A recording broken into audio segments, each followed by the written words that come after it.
Welcome to How You Pictured It, the podcast for creative entrepreneurs ready to grow their business in a way that feels good. Here you'll find actionable tips and tools to create the business and life you pictured. I'm your host, Kate Hyde with Dear Kate Brand Strategy. Let's get started.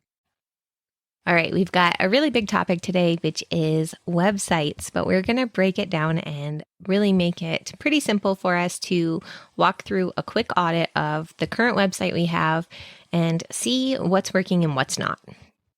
Through my 11 years as a photographer, I've had so many different websites and I've built them all myself. I've been on WordPress with ProPhoto. I've been on WordPress with a Divi theme. I've done other websites that I can't even remember, and then Squarespace. And finally, I landed on Showit. I absolutely love Showit. It is a wonderful platform for websites and makes it really easy for you to design something that is exactly what you want. You can drag and drop elements. You can put things wherever you want them on the page. And it's really a robust platform that's easy to understand, easy to use, and so diverse. Really, you cannot look at a website and assume that it is a Showit website necessarily. Whereas when I was on Squarespace, I felt like it was pretty clear that every website that you were looking at was a Squarespace website. The platform really isn't the most important thing we're going to talk about today, though. Let's get into what the purpose of a website is. A website is there as a home base for your business. It's a place where potential clients can go, current clients can go, past clients can go to get information about your business. As photographers, we really typically don't have a storefront and we don't have a place where someone could stop in and ask a question. So our website is really that home base on the internet. So first, let's get into what our website needs to do. Our website needs to answer some really basic major questions. The first question is, what do you do? And yes, you're a photographer. You have to be pretty explicit with that. And the better you explain it and the more clear you can explain that, the more likely someone's going to hire you. We really want to avoid kind of flowery language and vague language around what we do. We want to use the words that our potential clients are using. They're going to say you're a photographer, not a portrait artist.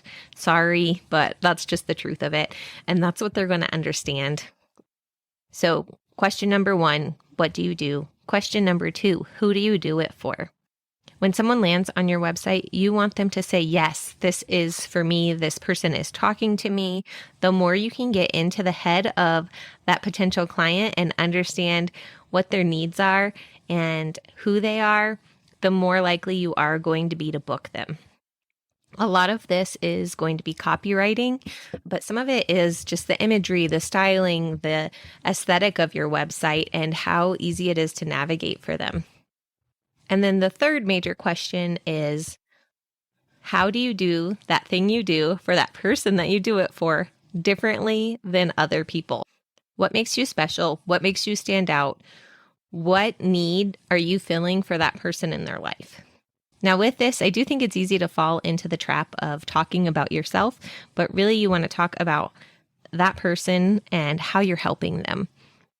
So those are the 3 major questions that I want you to check that your homepage and really every page of your website hits on. What do you do? Who do you do it for? And how do you do that thing differently? Now that we've got those 3 big bases covered, I do want to touch on a few more things that you can check your website for and make sure that they're working properly and clearly. Number 1, is your location present on every page and easy to see and understand? I personally hate when I go to a website and I cannot figure out if that person is near me. Same goes for your social media channels too. Make sure your location is present on every page, everywhere, so that people know where you're located and if you're even a possibility for them to work with. Number 2, let's talk about your about page. I want you to avoid using your about page to talk about your favorite color, what you do in the mornings, how much coffee you drink. Let's get away from that. Let's talk more about the person that's landing on the page and what you can do for them. You can use some of those fun facts to talk about how you'd relate to them, how your background and your history can help them. But really, this page is not about you. It's about your client and about the service that you provide. Number 3, your contact page.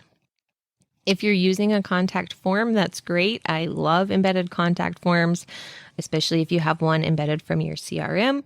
Save yourself some time, make things automated, use those tools that are available, but also make sure your actual email address is on that page. Make sure that people have a way to contact you outside of that form, because sometimes they're not going to want to use that form. Maybe they're not trying to book a session. Maybe they're trying to get different information from you, and the form is not really appropriate.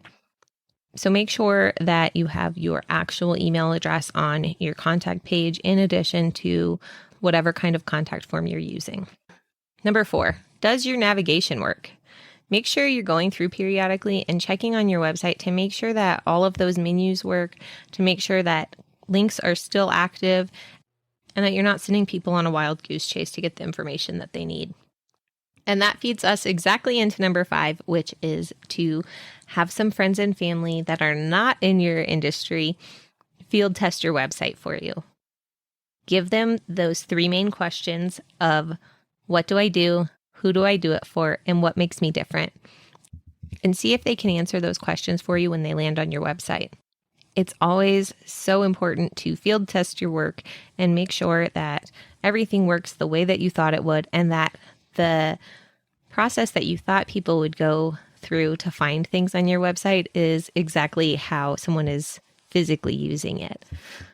All right, we're going to keep it to those 5 quick things that you can check on your own website to make sure that you are attracting the right clients and that your website is functioning properly so that they'll turn around and book with you. I'm trying to keep this from being overwhelming because websites really are a huge part of our business, but I have 2 more things that I want to share with you. The first is a tool called Hotjar. It's a program that you can install. They do have a trial or like a free subscription to start with.